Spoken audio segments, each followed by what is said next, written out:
Don't forget, some things mustn't be forgotten. The shadow hunting me. I must hurry. My name is Daniel.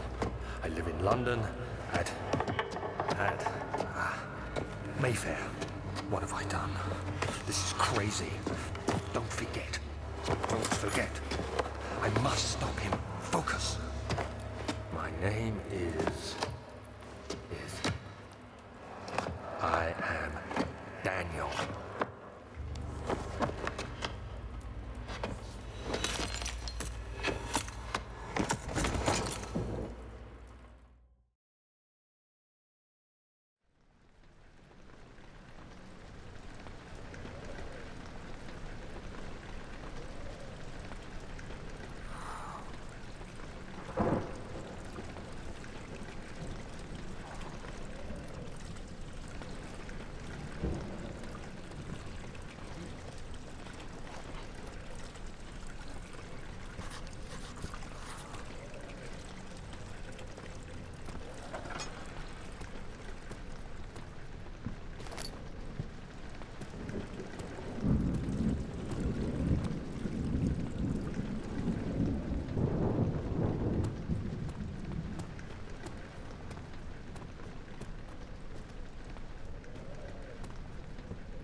August 1839.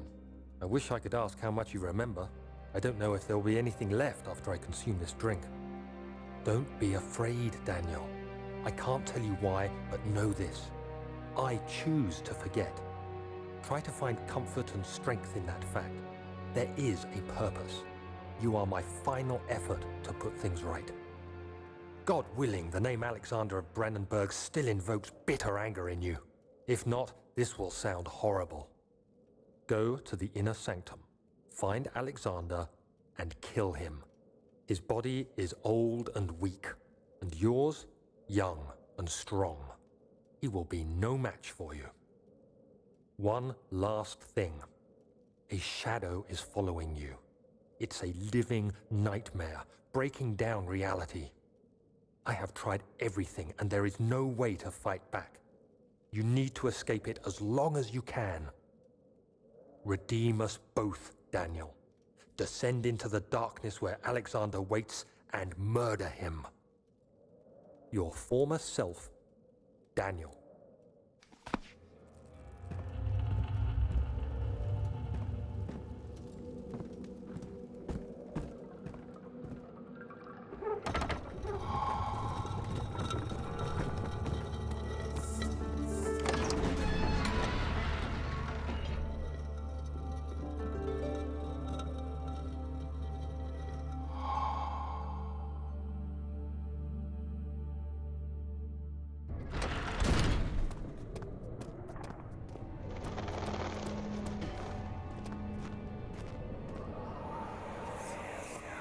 Alexander, is it inside the castle?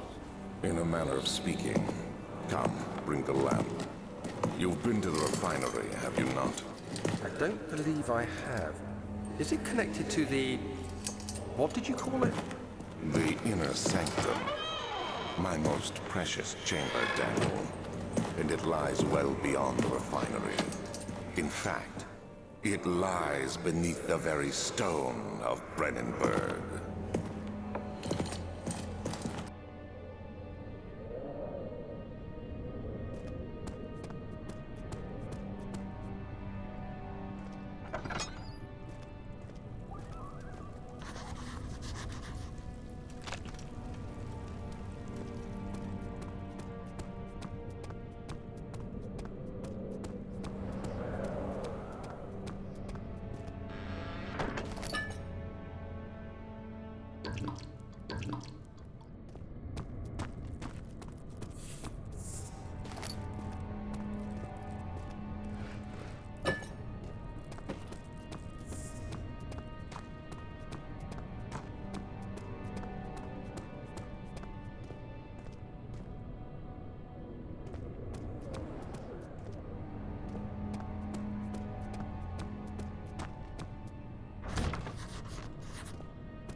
There should be more coop racks. Let me see. And one part aqua force.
Get away from me!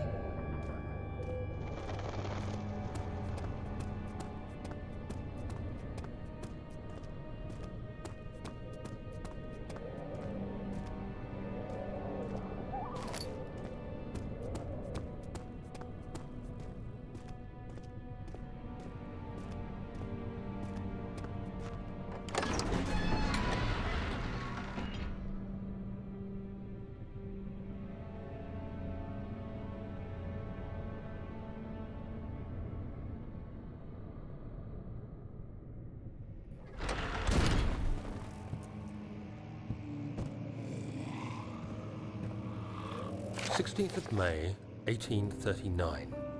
The unflinching African sun has continued to plague our expedition, making it impossible to dig until dusk.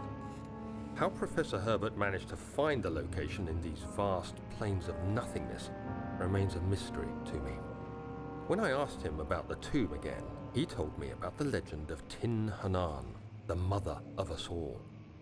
An interesting story in its own right, but I can't help feeling there's more. Later that evening, we uncovered a passage beneath the dunes leading to a sand-covered stone structure. The professor was confident it was the tomb we sought and ordered the others to clear the way late into the dark, cold night.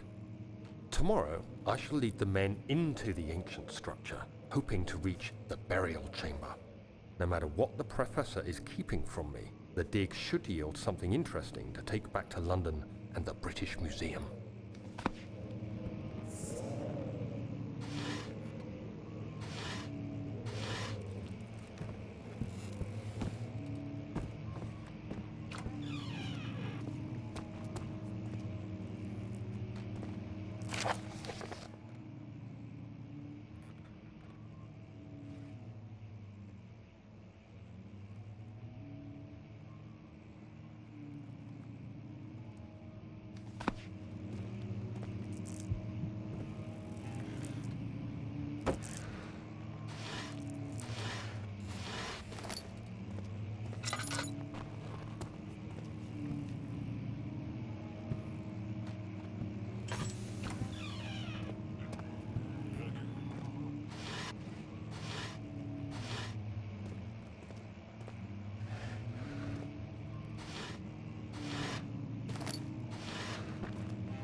"17th of May, 1839. My hands tremble as I write. I feel a need to document my tribulation, for I fear that my memory will fail me if I linger. Today, I took some men and ventured into the dark, ancient passage we uncovered. Our torches burned faintly in the murky air as we slowly made our way underground.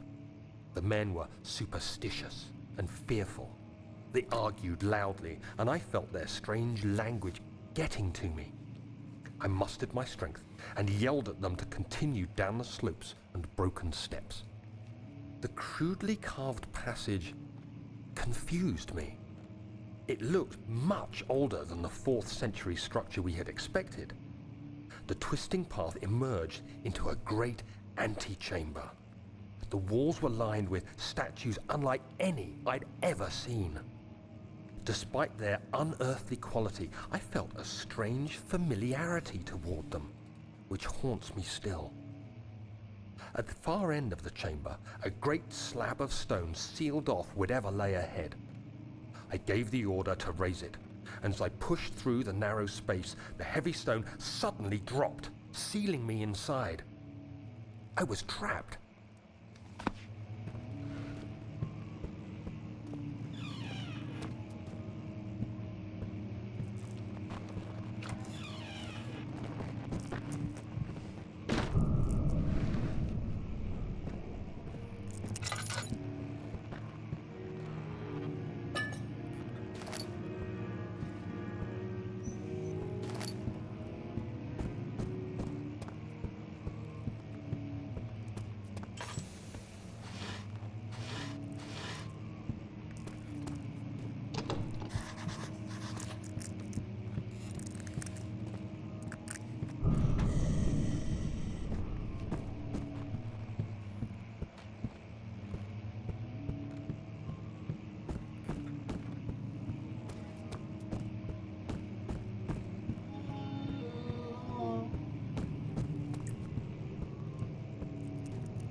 May 1839. After pounding the unforgiving stone wall for what seemed like an eternity, I realized it was hopeless. I was trapped. I fell to the ground, gasping for air, trying to focus. That's when I saw a faint blue shimmer. My weakened body was heavy to carry, but I managed to push myself toward the enchanting light. It was waiting for me. Enclosed in dark nothingness, I felt myself drawn to the mystic light. I reached out, closing it in my hands. The faint glow escaped my fingers and began to spark brightly and spirit me away, unlocking alien memories of spiraling towers, endless deserts, and impossible geometry. The next thing I can remember is the grating sound of stone being lifted, the voices of the Arabs pulling me to safety, and grasped firmly in my hands was the broken pieces of a most peculiar relic.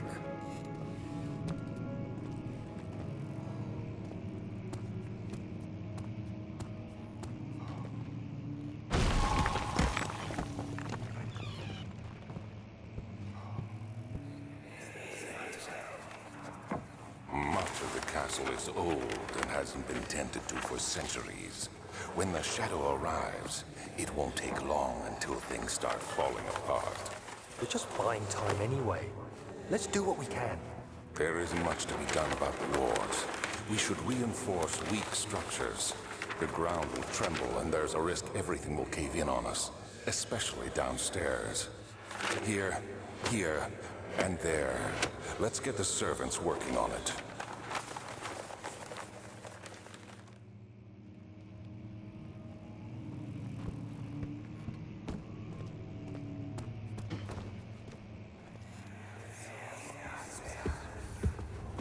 You have to be swift when you activate the first one. You hear that? If it stops, you'll have to start over. Isn't all this a bit excessive? You can never be too careful, Daniel.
did the Baron go?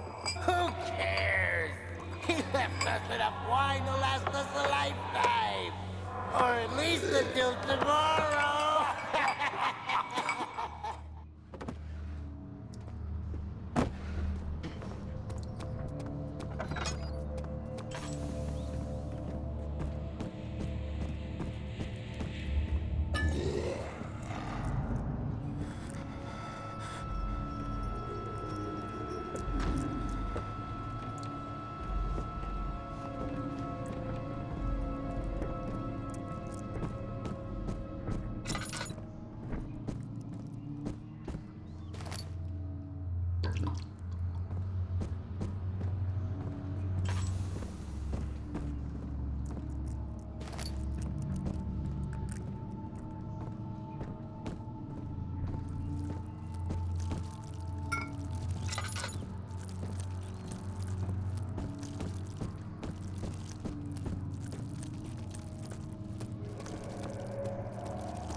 What's happening?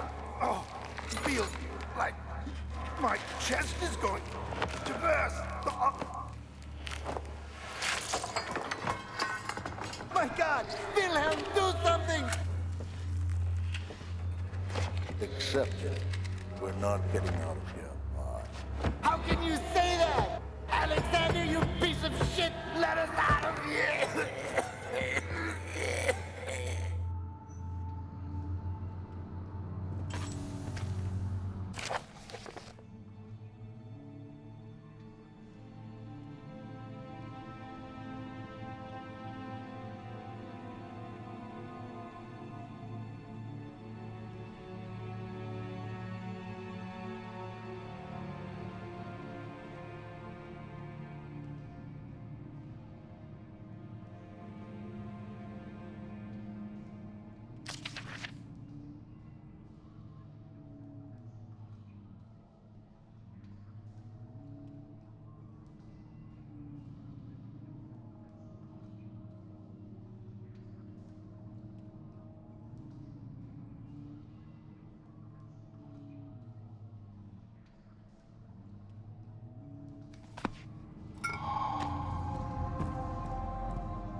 Sure is dark in here.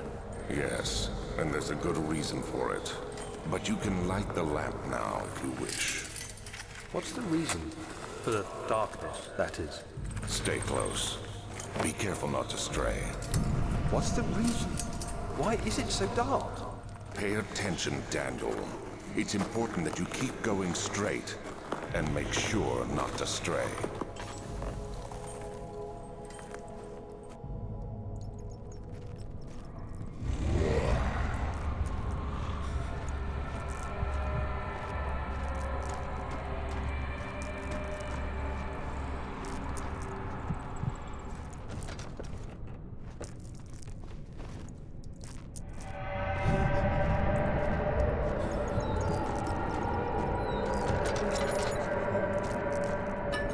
It's so cold.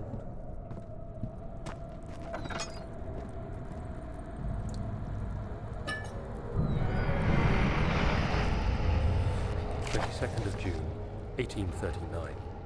It's been more than a month since my last entry. After the event inside the underground chamber in Algeria, Professor Herbert insisted I return to England.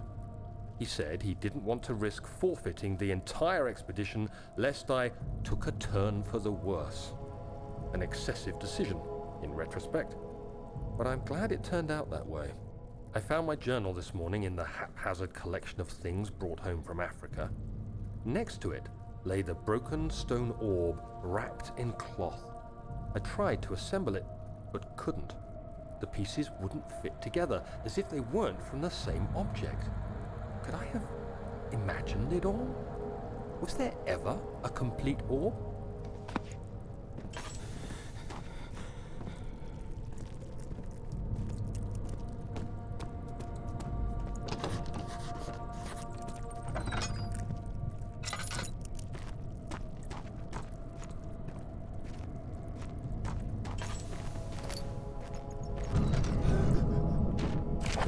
June 1839. I feel the need to continue this journal, even though it was intended for my journey to Africa. This must be something very important. I just know it. I've taken it upon myself to piece the orb back together, but it's been more difficult than one might think. The pieces are behaving strangely. They seem to change color, shape, and texture, but ever so slightly. Yesterday, I took careful measurements and notated any significant markings. Today, I confirmed my suspicions. They were changing. I was terrified and rushed off to see the finest geologist in London, Sir William Smith. I approached the subject with care, and we discussed how rocks change form. He told me about the nature of glass, how it eventually collapses on itself, like ice slowly melting over the course of centuries. Smith eased my mind a bit, but I can't escape the feeling that these shards have otherworldly properties.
You have an ascending room. Will it take us to the inner sanctum? It will definitely take care of the vertical part of our journey. So, you have ridden an elevator before? Yes, the Colosseum at Regent's Park has one. It takes you to the gallery where you can view the panorama. Good.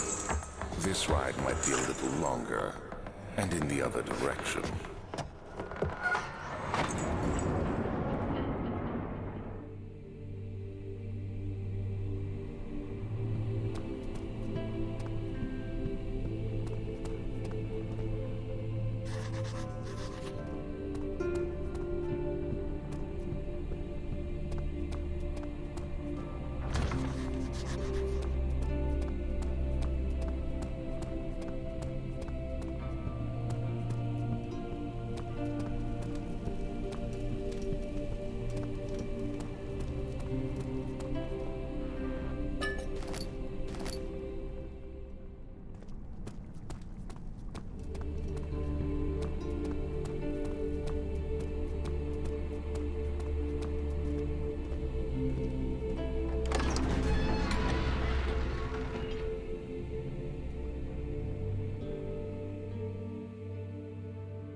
Journal is gone. What would they want with my journal?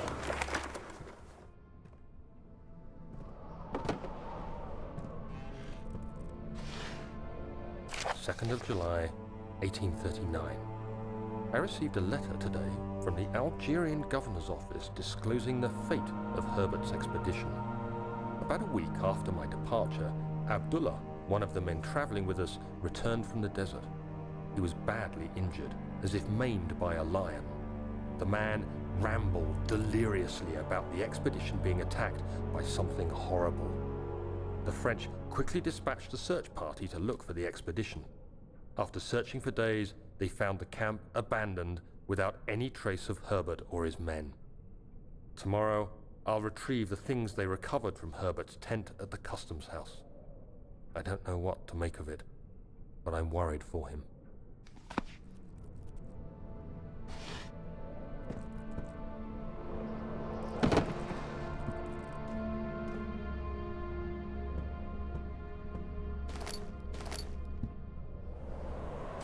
July 3rd, 1839. Today I picked up Herbert's things at the customs house. I dug through the trove of documents he had carried and found a log detailing the expedition. The nature of this text ranged from quick notes to colourful accounts of transpired events. I skimmed the pages, trying to figure out what might have happened. May 17th, the day I was trapped inside the orb chamber, Herbert dryly states, "Recovered Daniel after 1 hour of entrapment." This confused me greatly. I was suffocating within minutes. How could I have lasted an hour? I continued reading the peculiar text. Herbert states his facts without judgment or passion, but suddenly I could read frustration into his text.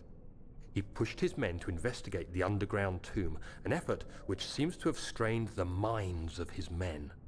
Madness spread through the ranks, and Herbert had to take some extreme measures to continue. He finally visits the chamber himself, where he retrieves the orb to the surface. His account confuses me greatly. If he has the orb, what are those pieces in my drawing room?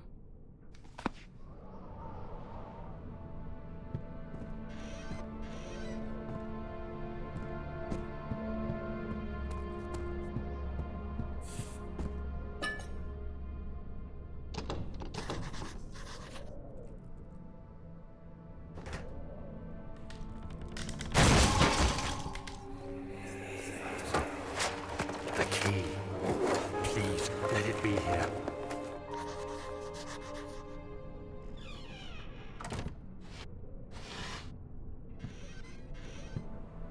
4th of July, 1839. It's done. The orb is assembled. I was awakened by an exhausting nightmare. Shaking and sweating, I retired to the drawing room with a cup of tea. The relic pieces lay spread across the table as I'd left them, but somehow I knew how it was supposed to be. I fetched the tar, which I had prepared to fix the pieces together, and without fault I joined them, producing the orb I remembered so clearly. The tar proved unnecessary. It was pushed out from the joining pieces as they merged on their own, with no adhesive. The ancient stone relic now rests on my table. Its immaculate surface and perfect shape could have been molded by a factory. This is all too strange.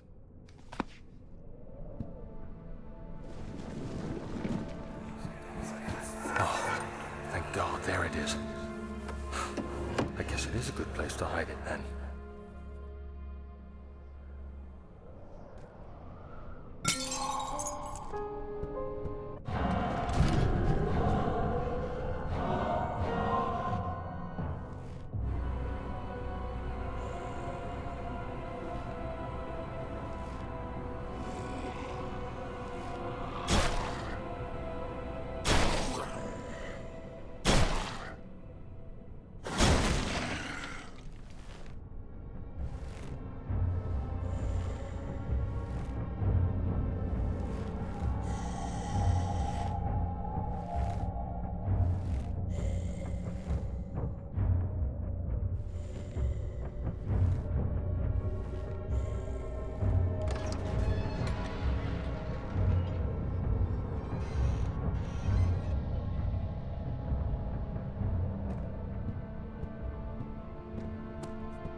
July, 1839.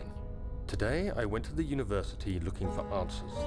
I was able to sneak into Herbert's office and pick up an address book along with some relevant textbooks. Professor Taylor at the Faculty of History was very helpful, and I managed to approach the subject of the orbs. The most interesting aspect was the prevalent trace they had left in our culture. The mythic orbs may, in fact, have inspired the globus cruciger, which so many royal regalia holds to this day. In ancient times, the orbs were held by priests as a symbol of the sun and its power. As I was leaving, I overheard a disturbing conversation. Sir William Smith, the geologist, was killed last night. Less than a fortnight had passed since I'd asked for his expertise. I know it's silly, but I can't help feeling responsible somehow.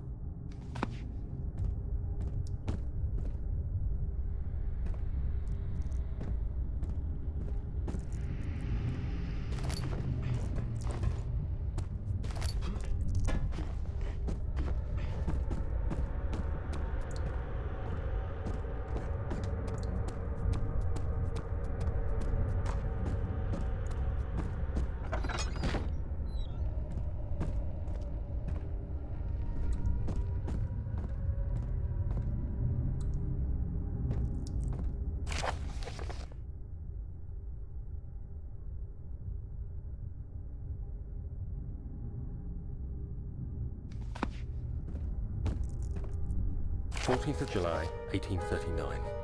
I've read every book I can find on the subject. While rich in legend and hearsay, my knowledge is lack for the insight I crave. I've sent letters to many in Herbert's address book and received answers of varying importance. Today, I got one which differed greatly from the others. From a baron in Prussia. He said nothing about the quaint stories of priests in underground temples. He didn't even mention them. He simply wrote, "I know. I can protect you. Come to Brennenburg Castle." Signed, Alexander. What am I to make of this? Protect me from what? Is someone after me? I looked up Brennenburg and traced it to the Prussian woods near the Baltic Sea. While being the least informative letter I've received, it causes me greatest distress and interest. As I write, my thoughts are drawn to my nightmares in which a most disturbing sound calls to me. A sound defying description. A voice from the void.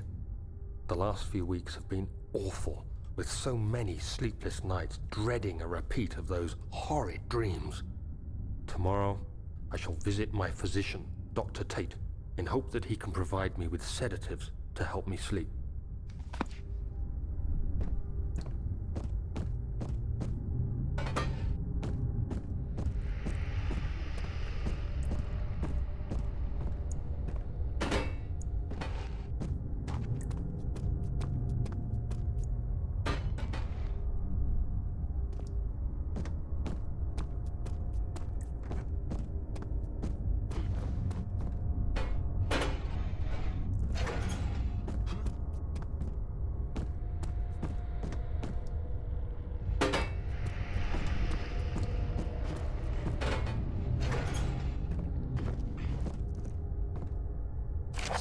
July 1839.